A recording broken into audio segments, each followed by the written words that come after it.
Welcome back to Reading with Mo and welcome to my November TBR.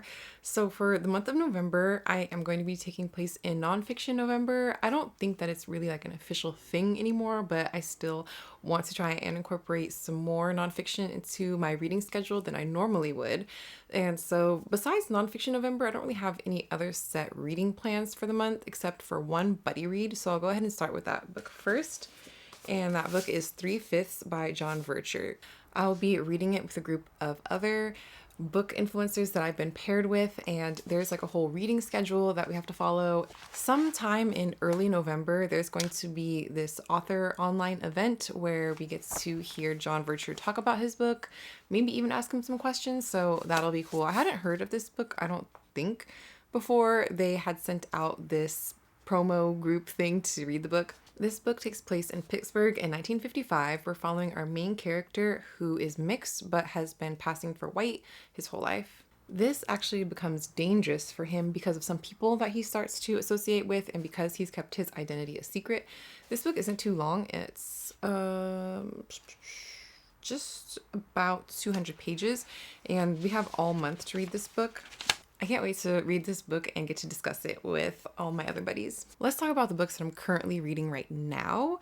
Right now, there are 4 books that I am currently in the middle of. 2 of them are ebooks and 2 of them are physical books. I'm not currently listening to any audiobooks right now. I mean, I was, but I DNF'd it. So no audiobooks yet, but I am still reading All About Love by Bell Hooks. I didn't make any progress this month, so maybe now that we're heading into nonfiction November, I will be motivated to continue and finish this book because I don't have that much to go. I think I'm like a third of the way in so far. This is Bell Hooks exploring the question of what is love through 13 short chapters that have a lot to do with her life and things that she's researched.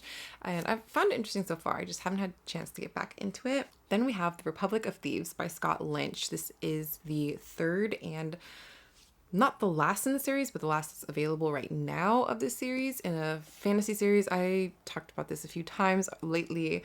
I just need to finish reading it. I have my bookmarker in here. I just didn't really make much progress this month, but I'm 238 pages in. I think part of me is just waiting to get the audiobook back from my library. And once I get that, I know I'll fly through the rest of this book, but I can't wait too long or else I am going to forget some of the plot points that are currently going on. I mentioned that there's 2 ebooks that I'm currently reading. I have them downloaded on my Kindle and I checked them out from the Libby app. The first one is The Mad Wife by Megan Church. I started this book about like a week ago and I'm really enjoying it so far. I'm about a third of the way in. The same with this and the other one I'm going to talk about. I just have not had time to read them, but I'm itching to continue and finish this book. It's following a 1950s housewife who is trying to live up to the societal pressure of being the perfect housewife. And we see the cracks coming in and the different things that affect her, like this new couple that's moved in that she's kind of rubbing the wrong way with across the street, and her dynamics with her friends, her dynamics with her kids, and with her husband. Each of them are just so fraught and have so much tension. So I'm really enjoying that so far. And then I'm also listening to Artificial Wisdom, which this one is like a dystopian science fiction. I don't think it's fantasy book, but it's set in the near future and it definitely could be something that could happen one day. I really enjoyed it so far. This was a random pickup. I was listening to the episode of Kristen and Maddie's podcast where they were interviewing this author, and I thought the book sounded so cool and interesting. So I was like, why not just pick it up from the library, see if I like it or not? And spoiler alert, I do really enjoy this book. I am kind of debating if I want to finish reading it as an ebook or just to go ahead and purchase the physical book and keep reading it. This book takes place, like I mentioned, in the near future, and we're following our main character whose wife dies, which isn't a spoiler alert, you know, this very early in the first chapter of the book. And she's died 10 years ago. So he's just kind of like existing, and he's a journalist. The world is kind of crazy. Climate change has gotten worse, and there's this endeavor that the world is gonna vote and put one person in charge to fix the problem, pretty much. I don't want to say more than that because at this point then I might start getting into a little bit spoilery alerts, but I did enjoy it so far, what I've gotten into, which I think is only like 10 to 15%, but that will be a priority for sure for next month. Let's get into some of my picks that I pulled from my shelf for nonfiction November. I tried to choose nonfiction books from my shelves to fulfill two purposes. One, I'm super behind on my Goodreads challenge, at least 10 or 11 books behind. So I'm going to try and kick up my reading for the next 2 months so I can try to hit the goal. If I don't, it's no big deal, but I would like to try to get it, especially because my reading started off so badly in the first part of this year, and I actually have come back quite a bit. So I am going to try and keep the momentum going. So these 4 are from my shelves, serving the purpose of reading some of my unread TBR and getting my Goodreads goal up, hopefully. And all these books I've been very excited to read, so I'm not mad about it. The first one we have is The Bookseller at the End of the World. This is by Ruth Shaw, who is the owner of this bookstore that's in New Zealand. I picked up this book when I was in New Zealand on my honeymoon, but I didn't go to her store because it was on the south part of New Zealand and I was nowhere near there. But I'm hoping to read this memoir that she has of owning this bookshop, and one day I would love to go back to New Zealand and visit this bookstore in person. Continuing on with the theme of reading, we have this nonfiction book called Read Yourself Happy: How to Use Books to Ease Your Anxiety by Daisy Buchanan. I think this book was released this year. It's a new release, but it's kind of like a self-help book, which isn't something I generally gravitate towards, but it has to do with books, so I'm going to give this one a try. Then we have this book I picked up. It's called The Sack of Bath by Adam Ferguson. I purchased this book when I was in Bath in London 2 years ago. Still have not read it, but I've been dying to go to London and to go back to Bath specifically lately. Will it happen anytime soon? I don't know, probably not, but maybe I can just live vicariously through this history of the city. And then last but not least, we have Our Nig, or Sketches from the Life of a Free Black by Harriet E. Wilson, another book that has sat on my shelves for far too long. This is a slave narrative following the story of a mixed girl back in Massachusetts in the 19th century. I occasionally pick up slave narratives, but I don't know, I'm kind of like iffy on them, like 50-50. Like sometimes I feel like it's a very interesting part of history that I want to know more about, and I think it's something that we should all like be informed on, but also part of it is just like depressing. So I don't really pick up a lot of these, but every once in a while I do. I have actually like maybe 3 or 4 more on my shelves. It's just not something that I naturally gravitate towards. What I kind of gravitate more towards, as you can clearly see, fiction books, because that is like 95% of my reading. Usually in my TBR / like reading plans for the month, I like to include books that are going to be released for the month, but I have not had time to research yet what books are coming out in November that I specifically am interested in. So I think what I'll do is next Tuesday, on the first new release Tuesday of the month, I will dedicate a standalone video to any books that I'm interested in that are coming out in the month of November. And I know later in the year, November and December are kind of slower-ish months in the publishing world, but I'm sure that there will be at least a few that I want to add to my TBR, and I'll share them with you guys then instead of in this video as I normally would. Then last but not least, let's go through some of my Libby holds. These, I'm going to share with you the top 6 that I know I'm probably going to get to, or at least attempt to. These are all audiobooks, and I typically listen to 1 to 2 audiobooks a week, maybe even 3 if I DNF one of them. We have Isola by Allegra Goodman. This book recently got picked up as a Reese's book club pick, and I had already had it on my radar prior to it, so this just confirmed that, you know, this book has some buzz and I probably should give it a read. It's described as survival fiction, like part thriller, part psychological, and part historical fiction, which those are like my top 3 favorite genres. So this book has a very high chance of being a favorite of mine if this author gets it right. Then we have Rootless by Crystal Zara Apia. This book really stood out to me recently on Instagram.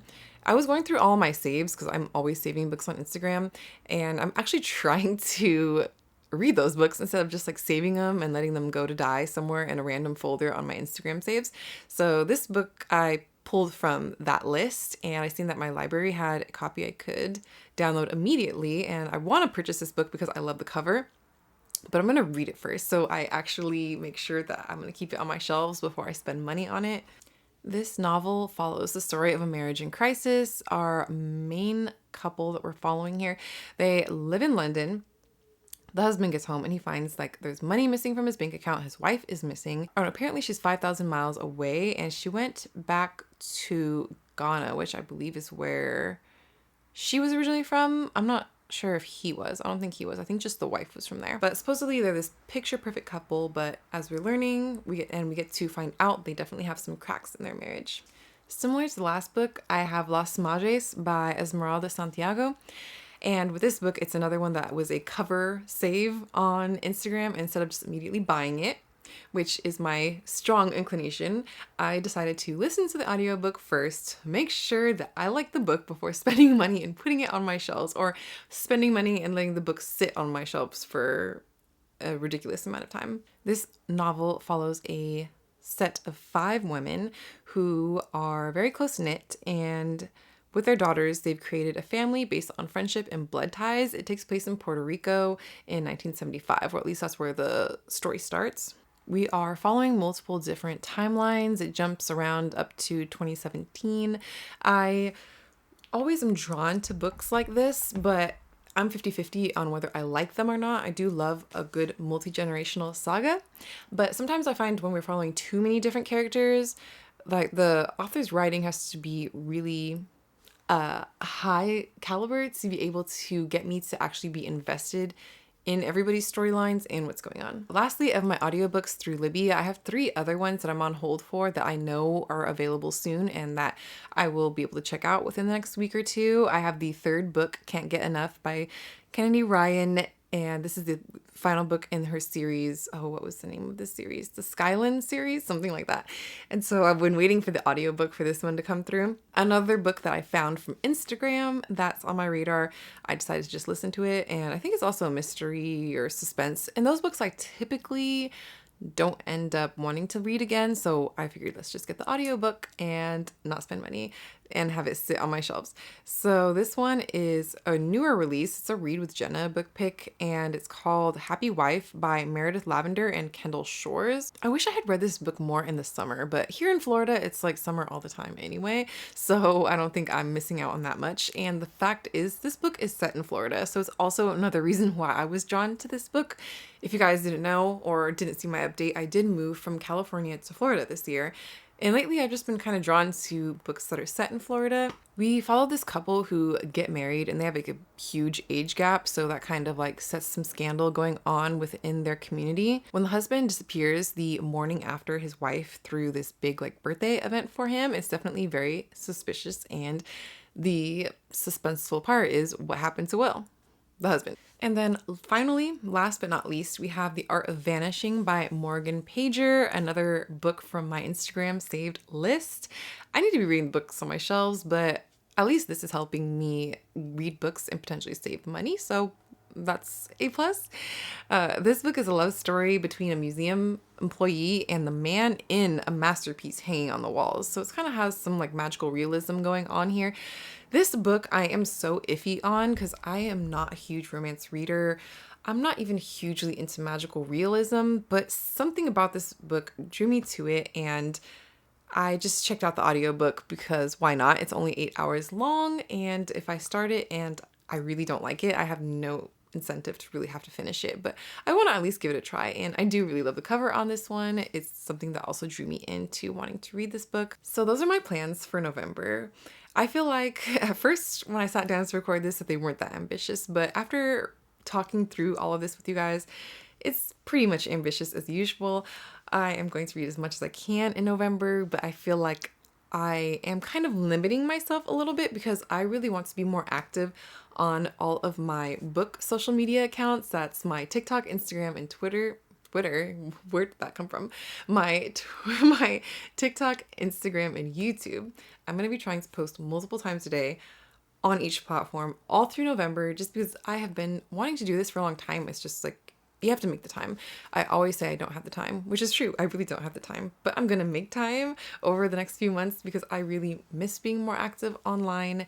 So I am going to be very active over the next month. So be prepared to see me around a lot. If you want to keep up with my content, don't forget to follow me, not just on here, but on my other 2 Reading with Mo accounts as well. That's on Instagram and on TikTok.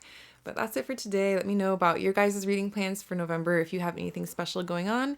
And I think that's it. Don't forget to like, comment, subscribe, and I'll see you guys in the next one. Bye.